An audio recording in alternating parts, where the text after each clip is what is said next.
استاذ هادي الموسوي مسؤول مهرجان منجز العمر.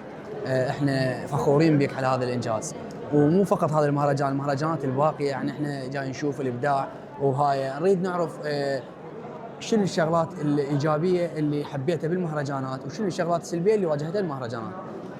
والله بالنسبة للإيجابية فهذا مهرجانات دعم للطاقات الشبابية ودعم للفن العراقي. ايجابيه. أما بالنسبة للعروض الأزياء دعم للطاقات الشبابية.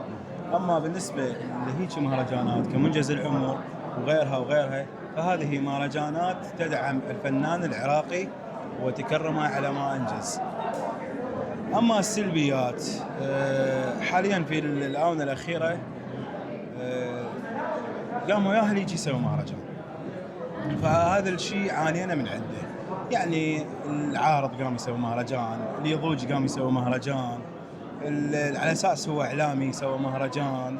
فيعني اشوفها غير لائقه بالشعب العراقي، لان هكذا مهرجانات انمحى وجودها بسبب هاي العالم.